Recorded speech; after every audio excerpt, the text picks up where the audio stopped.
where money and greed, but happiness, I never see. Don't trust the darkness, just be alive. Let it shine from the darkness, let it shine through the night. Welcome, everyone, to the final installment of Ben and Andy's Big Adventure. Yes. So we have 3 days. 2 days. So right now, we made it to Durango. Yes! It was awesome. We did it! We're alive. I think we're healthy. We're both probably about 20 pounds thinner, but it's fine. Not that many, but we are definitely thinner than We've gotten a little bit thinner. We That's true. definitely were calorie deficient. Mm-hmm. But unfortunately, during our ride, we had a number of technological malfunctions. Andy's GoPro stopped working because of water damage. My camera broke, so it made it really challenging for us to do recaps together because we had nothing to do with. Right. So here we are. We're going to do a couple of the last days recaps just to kind of catalog our trip and remember what we did. Yeah, absolutely. So we did our grocery shopping, ate a bunch of food, and then left the next morning and did a 7-mile road climb on Highway 550 up to Molas Pass. And then from Molas Pass, we started out with some phenomenal riding. I mean, it was excellent uphill riding. Oh, yeah. The views were, we rode almost the way to that first pass, almost the way to the first pass. Yep. Views were excellent. It was a more heavily used area, but not crazy. At the beginning, we saw a lot of people, but about, an hour into that trail, we saw very few. Very after few, that, so. yeah. And then we eventually had to hike up to the top of the pass, which makes sense, because it was over 12. And then coming down, it was a pretty nice descent, again, pretty rocky, but not bad.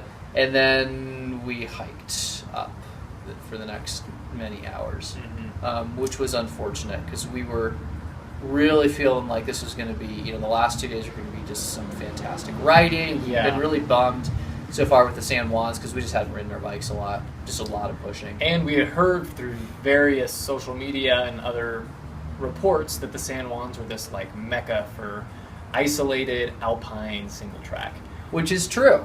I mean, that's not wrong. There are sections, yeah. But the single track is hiking single track. It's beautiful single track hiking. Yeah. It is not beautiful single track hiking when you have a bike. Right. Because you're hiking with your bike and it kind of sucks. Yeah. So that was a bummer, but the views were pretty for the most part. It also happened to be basically a hard to torrential rain We had a lot of rain. For probably 5 hours of that time. So we were climbing.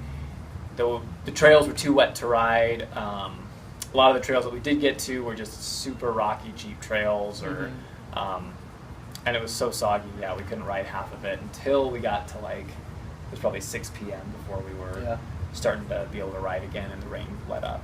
Yeah, and then that day we were out until, I don't think we got to camp till 8:15 or so. At least, it was pretty late.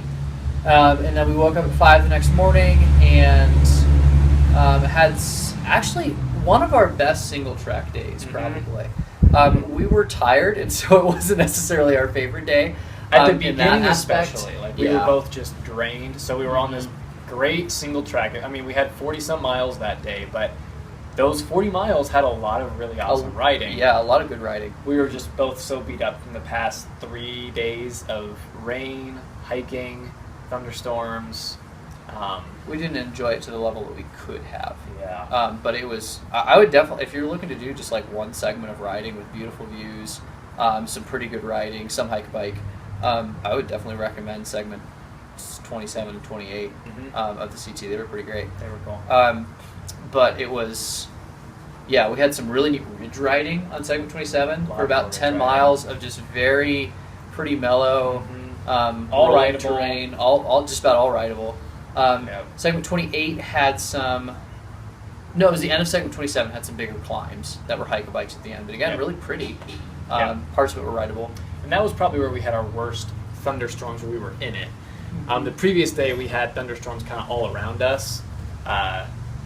Or actually, 2 days prior, we had thunderstorms all around us. But yesterday, coming into Durango, we had some pretty close thunder and lightning that was a little bit frightening. Yeah, so. yeah, for sure. Day 3, we also met 2, if not 3 other bike packing groups. Heading the opposite direction. Going the opposite direction. All the way Durango to Denver.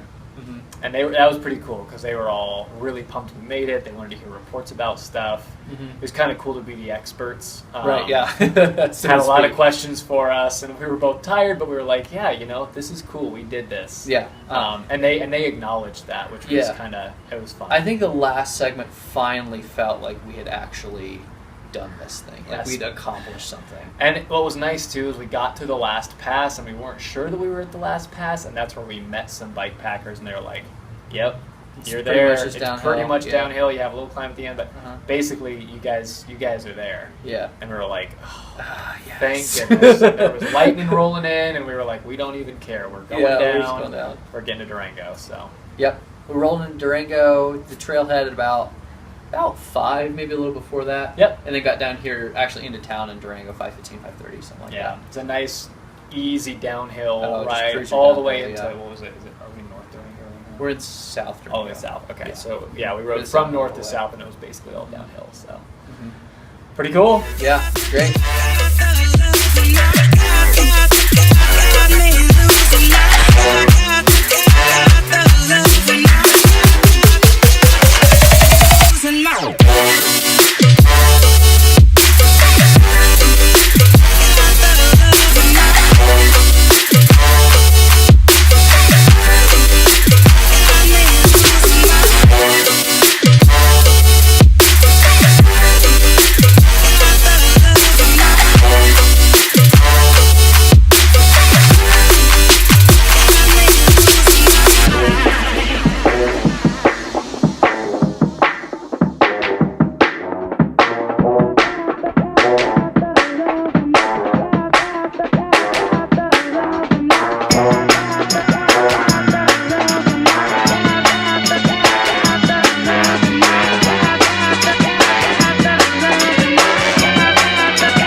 Well, I'm glad that was captured.